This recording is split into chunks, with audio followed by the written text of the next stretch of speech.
پہلے لوگ مہمان بن کر جاتے تھے، کہاں ہوٹلیں ہوا کرتی تھی؟ اگر کسی کو کوئی کھانا کسی نے نہیں دیا، بخیل اور کنجوس قسم کی بستی سے گزر ہوا، تو انسان بھوکے مر جائے گا۔ آج کل تو ہوٹلوں کا زمانہ ہے، انسان کے پاس پیسے ہیں تو وہ ہوٹل میں کھانا بھی کھا سکتا ہے، لیکن پہلے کے وقت میں ایسے حالات نہیں تھے۔ اللہ کے رسول صلی اللہ علیہ وسلم نے فرمایا مہمان کا حق یہ ہے کہ وہ زبردستی اپنا حق لے لے۔ اس سے زیادہ مہمان کی شان اور شوکت کیا ہو سکتی میرے بھائیو؟ اسی طرح سے مہمان نوازی کے تعلق سے اگر ہم دیکھیں، جیسا کہ میں نے کہا صحابہ کرام نے ایسی مثالیں بیان فرمائی مہمان نوازی کی کہ اس کی نظیر اور مثال نہیں مل سکتے۔ حالانکہ مدینہ میں شروع کے حالات جو تھے، اتنا کھانا نہیں ہوتا تھا کسی گھر میں کہ خود فیملی ممبرز کے لیے کافی ہو، اتنا کھانا بھی نہیں ہوتا تھا، لیکن پھر بھی ان کا دل بڑا تھا۔ ان کا دل بڑا تھا کہ مہمان آیا ہے اور اس کی عزت کرنی ہے۔ زمانے جاہلیت میں تو وہ اہل عرب اتنے مہمان نواز تھے، گھر میں کوئی مہمان آ گیا اور ایک اونٹنی ہے جو دودھ دینے والی ہے، اس زندہ اونٹنی سے ران کا گوشت کاٹ کر مہمان کی خدمت میں رکھا کرتے تھے۔ اسلام آنے کے بعد اللہ کے رسول صلی اللہ علیہ وسلم نے اس کو حرام قرار دے دیا، زندہ جانور سے کچھ بھی نہ کاٹا جائے، لیکن مہمان آنے کے بعد زندہ اونٹنی کی ران سے گوشت کاٹ کر وہ میں پکا کر مہمان کی خدمت میں رہا کرتے تھے۔ اللہ کے نبی صلی اللہ علیہ وسلم کے زمانے میں شروع میں حالات اتنے اچھے نہیں تھے۔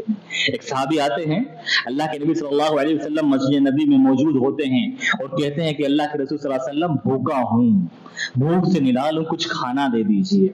اللہ کے نبی صلی اللہ علیہ وسلم بھیجتے ہیں کسی صحابی کو، جاؤ میری بیویوں کے گھروں میں جاؤ، دیکھو کچھ کھانے کے لیے رکھا ہو تو لے کر آؤ، یہ میرے مہمان ہیں۔ صحابی جاتے ہیں اور پوچھنے کے بعد پتہ چلتا ہے کہ اللہ کے نبی صلی اللہ علیہ وسلم آپ کی کسی بیوی کے گھر میں کچھ بھی نہیں ہے۔ اللہ کے نبی صلی اللہ علیہ وسلم مسجد نبی میں اعلان کرتے ہیں، کوئی ہے جو اللہ کے رسول کے مہمان کو اپنا مہمان بنائے، اللہ کے رسول صلی اللہ علیہ وسلم کے مہمان کی مہمان نوازی کرے۔ ایک انصاری صحابی کھڑے ہوئے اور کہا، اللہ کے رسول صلی اللہ علیہ وسلم میں اس کی مہمان نوازی کروں گا۔ دل بڑا تھا اور خود پتا نہیں ہے ابھی کہ گھر میں کچھ ہے بھی نہیں، لیکن اللہ پر بھروسہ کیا اور لے کر چلے گئے مہمان کو اپنے ساتھ اپنے گھر پر۔ گھر پہنچے، بیوی سے پوچھا اللہ کے رسول کا مہمان ہمارے گھر میں آیا ہے، آج اس کی مہمان نوازی کرنی، گھر میں کیا ہے؟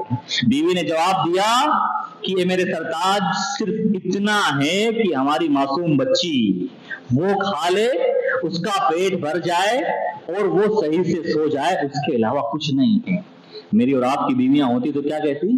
تم پاگل ہو گئے ہو، عقل تمہاری کہاں گئی ہے؟ بغیر بتائے لے آتے ہو، گھر میں خود کچھ نہیں ہے، ہمارے بچوں کے لیے نہیں ہے، تم مہمان لے کر آ جاتے ہو۔ ہر ماں اور بہن کو اللہ کی قسم اپنے شوہروں سے یہ کہنا چاہیے تم بڑے بخیل ہو، تم کنجوس ہو، کبھی کسی مہمان کو لے کر نہیں آتے۔ کتنے وسائل آج کل کھانے پینے کے، ہر کسی کا فریج بھرا رہتا ہے، کوئی کتنا بھی غریب ہو لیکن بھوکا کوئی نہیں سوتا ہے بھوکا۔ سب کو کھانے کے لیے روٹی دال ہی کیوں نہ ہو لیکن میسر ہے۔ ہماری ماں اور بہنوں کو اپنے شوہروں کو یہ طنز اور طعنہ دینا چاہیے کہ تم سے برا اور تم سے بخیل اور کنجوس شوہر نہیں دیکھا ہم نے، تم کسی مہمان کو لے کر نہیں آتے، تمہاری وجہ سے آج ہمارے گھر کی برکتیں ختم ہو گئی ہیں، ہمارے گھر میں جو پریشانی آ رہی ہیں، جو بلائیں آ رہی ہے، ہمارے بچے جو بیمار ہو رہے، ہو سکتا ہے ہمارے گھروں کی برکت ختم ہو گئی ہو، مہمان نہیں آتا ہے، تم مہمان لے کر نہیں آتے ہو۔ لیکن ہماری ماں اور بہنوں کا معاملہ تو الٹا ہے، مہمان کیا آیا، ان کے بات کرنے کا لہجہ بدل جاتا ہے اور ان کی لینگویج چینج ہو جاتی ہے، ایک طرح سے طعنہ، تم ہمیں سونے نہیں دیتے، ہماری نیند سے تمہیں پریشانی ہے، تم ہمیشہ کسی کو لے کر آ جاتے ہو۔ صحابی رسول انصاری صحابی کی بیوی شکایت نہیں ہے اپنے شوہر سے کہ کیوں لے کر آ گئے، جب ہمارے پاس ہی نہیں ہے تو کیوں لے کر آ گئے۔ اب دونوں میاں بیوی پلاننگ کرتے ہیں۔ پلاننگ کیا کرتے ہیں کہ جو کچھ ہے مہمان کی خدمت میں رکھنا ہے، ایسا کرو تم اپنی بچی کو بہلا پھسلا کے سلا دو، اور جب کھانا مہمان کے سامنے رکھ دیا جائے گا، ادب یہ ہے میزبان کے لیے کہ مہمان خود بھی ساتھ میں کھائے، لیکن یہاں تو اتنا کھانا ہی نہیں ہے کہ ساتھ میں کھایا جائے۔ کہا میں کھانے کی ایکٹنگ کروں گا، تم کھانا شروع کرنے سے پہلے ہی چراغ بجھا دینا، پھر میں کھانا کھانے کی ایکٹنگ کروں گا، اور اللہ کے رسول کا مہمان خالی پیٹ نہیں جانا چاہیے، جو کچھ ہے اس کو کھلانا ہے۔ صبح ہوئی، اللہ کے رسول صلی اللہ علیہ وسلم ان انصاری صحابی کو دیکھ کر بڑے خوش ہوتے ہیں اور کہتے ہیں، اے انصاری صحابی، اللہ تعالیٰ کو تمہاری اور تمہاری بیوی کی مہمان نوازی بڑی پسند آئی ہے کہ اس نے تمہارے تعلق سے قرآن مجید کی سورہ حشر کی آیات نازل فرما دی ہے، کیا بڑے مہمان نواز ہو تم اور تمہاری بیوی۔ وَيُؤْثِرُونَ عَلَىٰ أَنفُسِهِمْ وَلَوْ كَانَ بِهِمْ خَصَاصَةٌ، کہ اپنے پاس کچھ نہیں ہے کھانے کے لیے، جو کچھ ہے اس کے لیے بھی ترجیح مہمان کو ہے، دوسروں کو ہے، خود گھر میں پاکے ہیں، لیکن مہمان کی عزت اور تکریم دیکھیے کہ مہمان کی برکتیں لوٹنا ہے، مہمان کی عزت کرنی ہے تو مہمان کو کھلانا گوارا ہے، لیکن مہمان خالی پیٹ نہیں جانا چاہیے۔ اللہ کی قسم، ہم سب نے آج مہمان کو مصیبت سمجھا ہے، زحمت سمجھا ہے، جس کی وجہ سے ہمارے گھروں کی برکتیں ختم ہو چکی ہے۔ اگر ہم مہمانوں کی عزت کرنے والے ہوتے، تکریم کرنے والے ہوتے، اسوہ نبی کو اپناتے، صحابہ کرام کی اسوہ کو اپناتے، تو کبھی بھی ہمارے گھروں میں برکتیں ختم نہیں ہوتی۔ ہمارے گھروں میں کبھی بھی، آج ہر شخص کو رونا ہے، ہمارے کھانے میں برکت نہیں ہے، راشن لاتے ہیں فوراً ختم ہو جاتا ہے۔ بھائی برکت ہی ختم کر ڈالی آپ لوگوں نے۔ مہمان نوازی یہ اہل ایمان کی صفت ہوتی ہے، اہل ایمان کی خوبی ہوتی ہے۔ اللہ کے نبی صلی اللہ علیہ وسلم مہمان کی برکتیں صحابہ کرام کو کس طرح سے دکھلاتے تھے۔ اللہ کے نبی کہتے تھے صحابہ کرام سے، جس کے گھر میں 3 آدمی کو کھانا ہو وہ 4 آدمی کو اپنا مہمان بنا لے، جس کے گھر میں 5 آدمیوں کو کھانا ہو وہ 6 آدمیوں کو اپنا مہمان بنا لے۔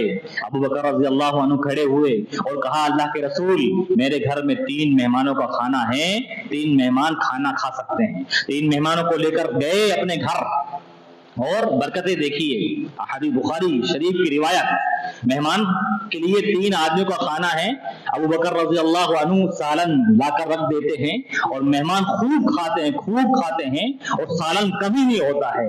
ابو بکر رضی اللہ عنہ اپنی بیوی ام رومان سے کہتے ہیں، ام رومان، اللہ کی عجیب برکت نازل ہو رہی ہے کہ مہمان کھانا کھا بھی چکے ہیں اور برتن کے اندر سے کھانا ڈبل ہو رہا ہے، ٹربل ہو رہا ہے، کھانا بڑھ رہا ہے۔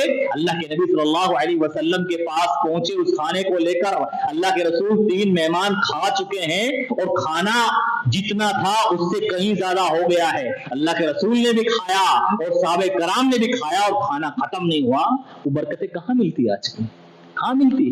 کیونکہ ہماری سوچ گندی ہو چکی ہے۔ مہمان کو مصیبت سمجھنا، زحمت سمجھنا اور اس کو اپنے لیے بوجھ سمجھنا۔ ہماری مائیں اور بہنیں بھی اللہ کے واسطے مہمان کو کبھی بھی بوجھ نہ سمجھے۔ وہ مہمان اپنا رزق خود لے کر آتا ہے، اور مہمان ہماری کوئی اوقات نہیں کہ ہم اس کو کھلائیں۔ ہماری شریعت میں مہمان کے لیے بہت سارے آداب بتائے گئے ہیں، میزبانی کے بہت سارے آداب بتائے ہیں، جن کا جاننا ہر مسلمان کے لیے ضروری اور واجب ہے۔ آج اگر ہم نے اپنے بچوں کو مہمان کی عزت اور تکریم کا سبق نہیں پڑھایا گیا، آنے والا دن بہت خراب ہونے والے میرے بھائیوں۔ ہمارے آبا و اجداد جس قدر مہمان نواز ہوا کرتے تھے، آج ہمارے اندر کوتاہی پیدا ہوئی ہے۔ ہماری اولادیں کوئی کسی مہمان کو پوچھنے والا نہیں۔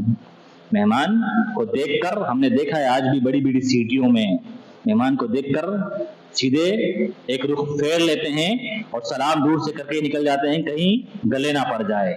باتیں بہت ساری ہے لیکن وقت کم ہے، 8:20 ہو چکے ہیں اور شیخ محترم کو 9:20 تک خطاب کرنا ہے۔ حالانکہ میرے پاس میزبان کے لیے مہمان کے کیا آداب ہیں شریعت میں، اسی طرح سے مہمان کے لیے کیا آداب ہیں، وہ چیزیں بیان کرنی تھی، لیکن کبھی اور موقع ملے گا تو میں بیان کروں گا۔ میں شیخ محترم کا وقت لینا نہیں چاہتا، بس گزارش آپ لوگوں سے یہ ہے کبھی بھی مہمان کو باعث عذاب نہ سمجھے، مصیبت نہ سمجھیں، بلکہ مہمان آئے تو اس کا خندہ پیشانی کے ساتھ اور بڑے ہی خوشی کے ساتھ اس کا استقبال کرے، یہ سمجھ کر کہ یہ برکتیں لے کر آیا ہے اور اس کے آنے سے برکتیں پیدا ہوگی ہمارے مال میں، اولاد میں، ہر چیز میں۔ اللہ تعالی ہمیں مہمان کی عزت کرنے والا بنائے، اللہ تعالیٰ کہنے اور سنت عمل کرنے کی توفیق عطا فرمائے۔ اقول قولی ھذا استغفر اللہ لی ولکم۔